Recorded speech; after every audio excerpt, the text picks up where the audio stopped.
Hello everyone, আজকে আমরা পড়ব সায়েন্টিফিক নোমেনক্লেচার বা বায়োনোমিয়াল নোমেনক্লেচার, অর্থাৎ বিজ্ঞানসম্মত যে নাম, তো সেই বিষয়ে আমরা পড়ব। তো চলো দেখি এনসিইআরটি কি বলছে।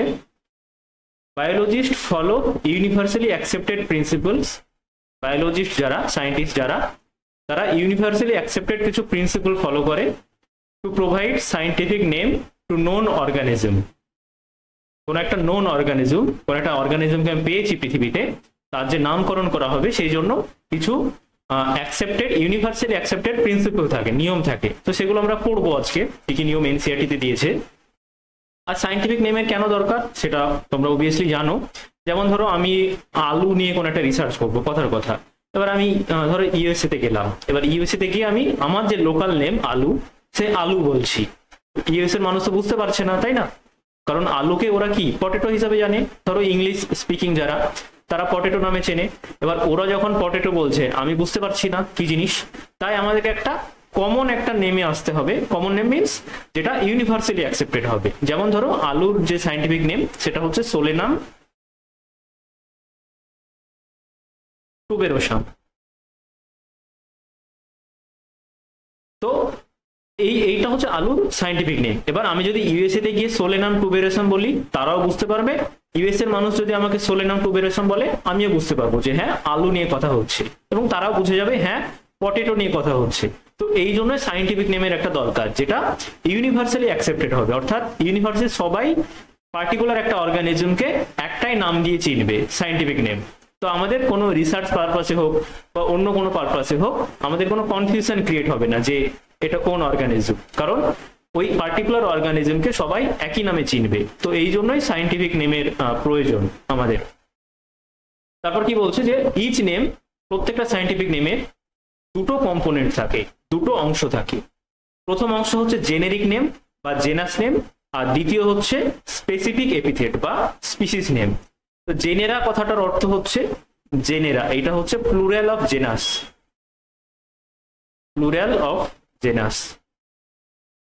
তো সায়েন্টিফিক নেমে দুটো কম্পোনেন্ট থাকে, জেনেরিক নেম বা জেনাস নেম, আর একটা হচ্ছে স্পিসিস নেম বা স্পেসিফিক এপিথেট। এবং এই যে সিস্টেমটা, this system of providing a name with two component is called binomial nomenclature. এবং এই যে দুটো অংশ দিয়ে আমরা একটা নামকরণ করছি, এইটাকে বলা হয় বাইনোমিয়াল নোমেনক্লেচার। বিআই, বাই মানে দুটো।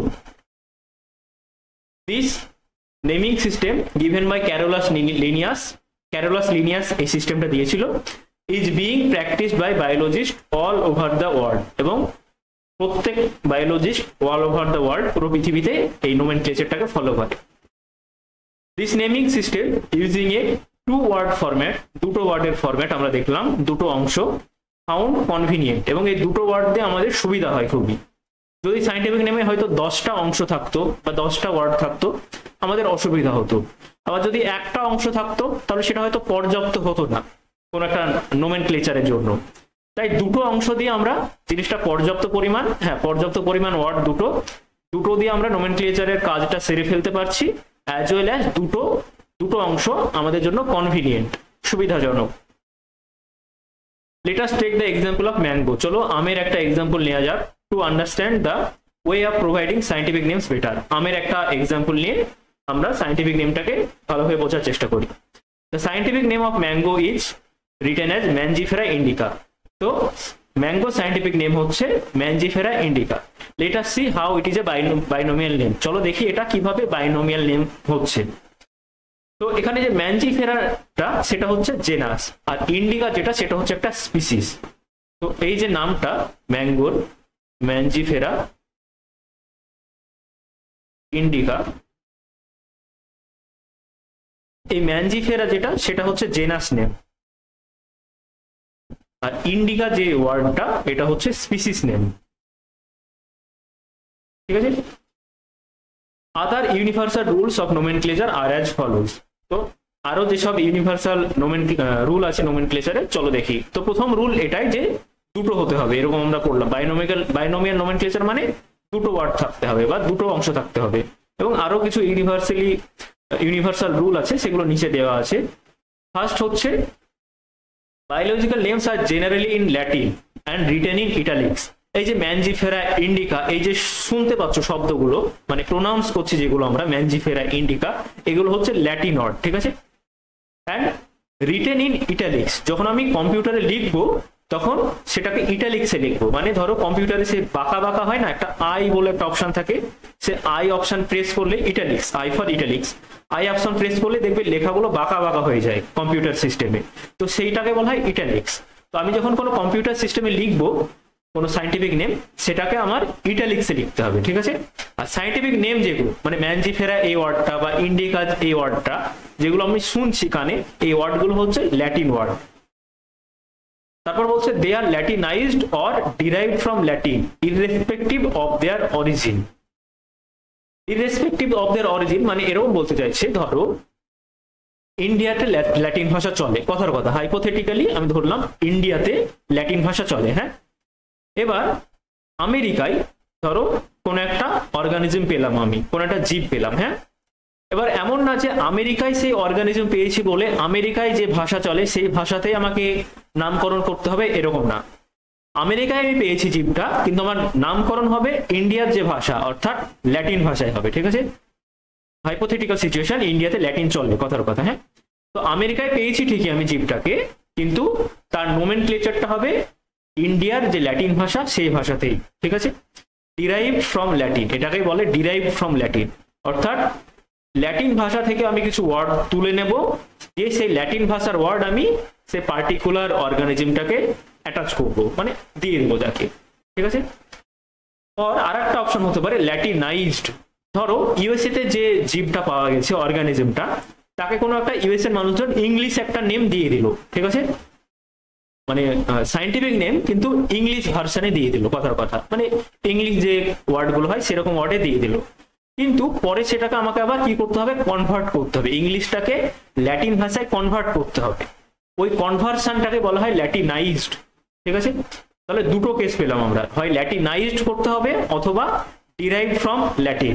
মানে ফার্স্ট প্রেফারেন্স ধরো এইরকম যে আমাকে ল্যাটিন থেকে ওয়ার্ড ডিরাইভ করতে হবে, তুলে নিতে হবে, দিয়ে আমার পার্টিকুলার সেই অর্গানিজমটাকে দিতে হবে। যদি তা না হয়, যদি ইংলিশ ভাষায়, বাংলা ভাষায়, জাপানিজ ভাষায় নোমেনক্লেচার হয়ে যায় কোনো কারণে, পরে সেটাকে ল্যাটিনে কনভার্ট করতে হবে, সে কনভার্সনটাকেই বলা হয় ল্যাটিনাইজড। সো আই হোপ তোমরা বুঝতে পেরেছো। সেকেন্ড বলছে যে the first word in a biological name represents the genus, যে প্রথম নেম যেটা ম্যানজিফেরা সেটা জেনাস নেম, আর সেকেন্ড কম্পোনেন্টটাকে বলা হয় স্পেসিফিক এপিথেট বা স্পিসিস নেম। ইন্ডিকা যেটা সেটা হচ্ছে স্পিসিস নেম। 3 নম্বর হচ্ছে, just a second,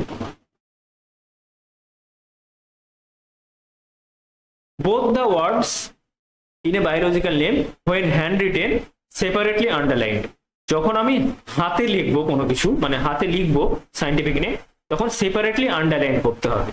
যেমন ধরো ম্যানজিফেরা ইন্ডিকা যখন আমি লিখছি,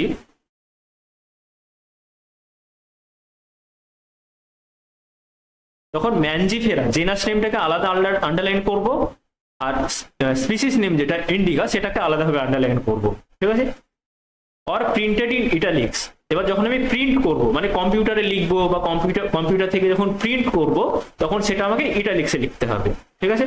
আর হ্যান্ড রিটেন লেখার ক্ষেত্রে আমাকে আন্ডারলাইন করতে হবে সেপারেটলি, জেনাস আলাদাভাবে আন্ডারলাইন আর স্পিসিস নেম আলাদাভাবে আন্ডারলাইন। তো এটা কেন করা হয় যে ইটালিক্সে লিখছি বা আমি আন্ডারলাইন করছি, এটা করা হয় এই কারণে to indicate their Latin origin, মানে সাইন্টিফিক নেমগুলোর ল্যাটিন অরিজিন আছে বা তারা ল্যাটিন অরিজিনের, এটা বোঝানোর জন্যই আমরা আন্ডারলাইন করি বা ইটালিক্সে লিখি। 4th number, the first word denoting the genus starts with a capital letter, অর্থাৎ ধরো ম্যানজিফেরা ইন্ডিকা, এই যে জেনাস নেম, তার যে প্রথম যে লেটারটা বা অ্যালফাবেটটা সেটা হয় ক্যাপিটাল লেটার, বড় হাতের হয়, ঠিক আছে। while the specific epithet starts with a small letter, species নেমে যেটা আই, স্পিসিস নেমের প্রথম অ্যালফাবেটটা বা প্রথম লেটারটা স্মল লেটার হয়, এটাই বলছে। It can be illustrated with example of Mangifera indica, তো আমরা দেখলাম। এবার ধরো কোনো একটা অথারের নাম লিখবো, আমি সায়েন্টিফিক নেমের শেষে আমি অথারের নাম লিখবো, যে অথারটা ওই পার্টিকুলার অর্গানিজমটাকে খুঁজে পেয়েছে বা ডিসক্রাইব করছে, তো সে অথারের আমি নাম লিখবো। তো সেটা কিভাবে লিখবো, সেটা লেখা যায় এইভাবে, ধরো ম্যানজিফেরা ইন্ডিকা লিন। তো লিনিয়াস যিনি সায়েন্টিস্ট, তিনি প্রথম ডেসক্রাইব করেছিলেন এই পার্টিকুলার এই স্পিসিসটাকে, ম্যানজিফেরা ইন্ডিকাকে। তো তার নাম শেষে লেখা হয়, মানে সায়েন্টিফিক নেমের শেষে লেখা হয়। তো ম্যানজিফেরা ইন্ডিকা লিন তাই লেখা হয়। তো পুরো সায়েন্টিস্টের নেম আমরা লিখবো না, সায়েন্টিস্টের নেমের ছোট ভার্সন অর্থাৎ অ্যাব্রিভাইটেড ফর্ম, ছোট করে একটা ফর্মে লিখবো। তো ওই জন্য লেখা হয় ম্যানজিফেরা ইন্ডিকা লিন, ঠিক আছে? ওটাই লেখা আছে যে name of the author appears after the specific epithet. Species নেমের পরে আমরা অথারকে লিখবো, at the end of the biological name, অর্থাৎ পুরো যে বায়োলজিক্যাল নেম তার একদম শেষে হচ্ছে জিনিসটা, is written in an abbreviated form. Abbreviated ফর্মে অর্থাৎ ছোট ফর্মে লিখবো, যেমন ম্যানজিফেরা ইন্ডিকা লিন। এবং এটা কি ইন্ডিকেট করছে এই লিন কথাটা দিয়ে, যে এই যে স্পিসিসটা সেটা প্রথম ডেসক্রাইব করেছিল Linnaeus. So I hope you all have understood this concept, binomial nomenclature. Falling down is an accident, but staying down is a choice. I am signing off. See you in the upcoming class.